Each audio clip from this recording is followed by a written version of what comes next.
नमस्कार साथियों, शुभंकर ज्योतिष में आपका बहुत बहुत स्वागत है। आज मैं आपको इस वीडियो में एक कहानी सुनाने जा रहा हूँ जिसका महात्म्य ये है कि जो इसको सुनता है उसके संपूर्ण पाप नष्ट हो जाते हैं। वेद पुराणों का अध्ययन करने वाले लोग इसके महत्व को इस प्रकार बताते हैं। प्राचीन युग में सत्य युग की घटना है। कुलिक नाम से प्रसिद्ध एक चोर रहता था, एक डकैत रहता था। पराई स्त्री और पराये धन को हड़पने के लिए सदा उन्मत्त रहता था। वह सदा दूसरों की निंदा करता रहता था।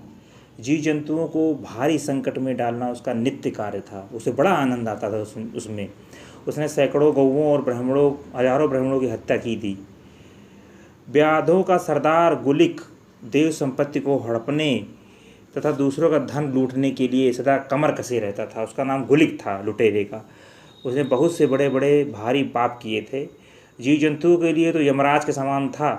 एक दिन वह महापापी चोर डकैत सोवीर नरेश के नगर में गया, जो संपूर्ण ऐश्वर्य से सुख शांति से भरा हुआ था। उसके उपवन में भगवान विष्णु का एक सुंदर सा मंदिर था, जो सोने की कलशों से छाया हुआ था। सोने के कलश वहाँ उपस्थित थे। उसे देखकर उस लुटेरे को जो है गुलिक को ये हुआ कि अब मैं इस कलश को चुराऊंगा। ऐसा विचार करके लुटेरा चोरी के लालच में उठा और मंदिर के भीतर चला गया। वहाँ उसने एक श्रेष्ठ ब्राह्मण को देखा, जो परम शांत और सत्यदर्शी थे, ज्ञान में निपुण थे। उनका नाम उतंग था। वह भगवान की सेवा में लगे रहते थे। उतंग तपस्वी निधि की थे। वे एकांतवासी थे, दयालु थे, भगवान के ध्यान में लगे रहते थे सदैव। और व्याध उन्हें जो है अपनी चोरी में विघ्न डालने वाला मानने लगा। गुलिक ने सोचा कि अगर इसके सामने चोरी की तो ये हमको जो है पकड़ लेगा, चिल्लाने लगेगा।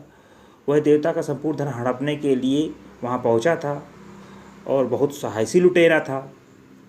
उसने हाथ में तलवार उठा ली और उतंग जी को मार डालने के लिए जो है दौड़ पड़ा।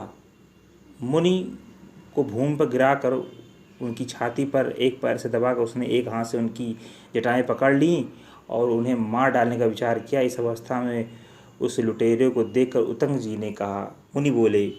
मुनि बोल पड़े, अरे ओ साधु पुरुष, तुम व्यर्थ ही मुझे मार रहे हो, मैं तो निरपराध हूँ। हे महामते, बताओ तो सही मैंने तुम्हारा क्या अपराध किया है। लोक में शक्तिशाली पुरुष अपराधियों को दंड देते हैं, किंतु तुम सज्जन पुरुष पापियों को भी अकारण क्यों मारते हो। जिनके चित्त में शांति विराज रही है, वे साधु पुरुष अपने से विरोध रखने वाले मूर्खों में जो भी गुण विद्यमान देखते हैं उन्हीं पर दृष्टि रखते हैं, उनका विरोध नहीं करते हैं। जो मनुष्य अनेक बार सताए जाने पर भी क्षमा करता है, उसे उत्तम पुरुष कहा जाता है।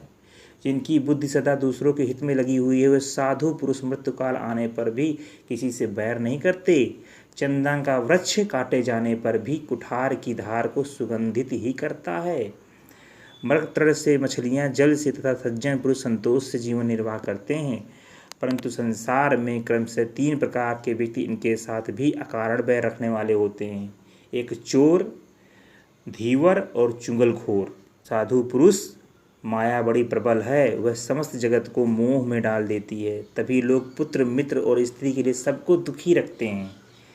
तुमने दूसरों का धन लूटकर अपनी स्त्री का पालन पोषण किया है, परंतु अंतकाल में मनुष्य सबको छोड़कर अकेला ही परलोक गमन करता है। मेरी माता, मेरे पिता, मेरे पत्नी, मेरे पुत्र और मेरी यह वस्तु, इस प्रकार की ममता प्राणियों को व्यर्थ पीड़ा देती रहती है।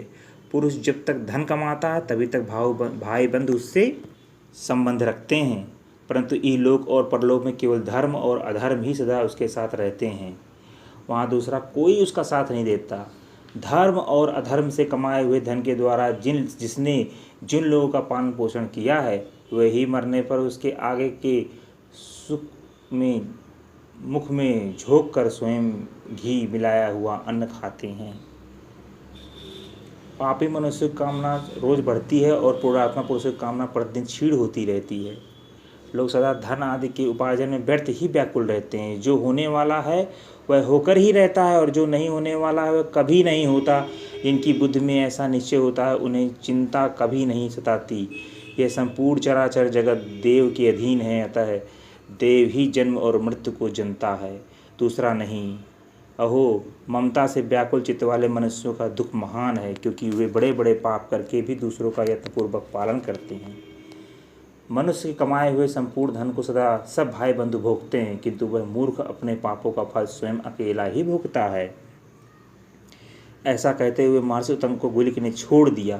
फिर वह भय से व्याकुल हो उठा और हाथ जोड़कर बार बार कहने लगा, मेरा अपराध क्षमा कीजिए प्रभु, मेरा अपराध क्षमा कीजिए।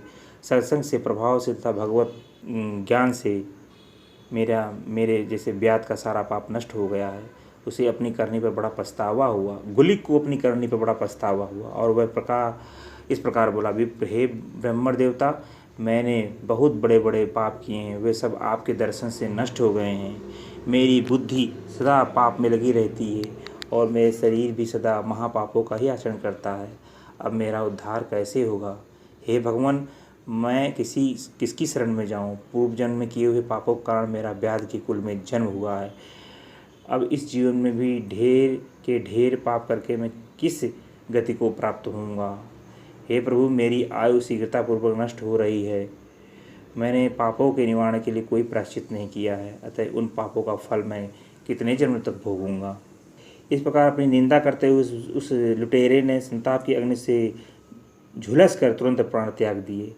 व्याध को गिरा हुआ देख महर्षि उत्तम को बड़ी दया आई और उन महाबुद्धिमान मुनि ने भगवान विष्णु के चरणोदक से उसके शरीर को सींच दिया।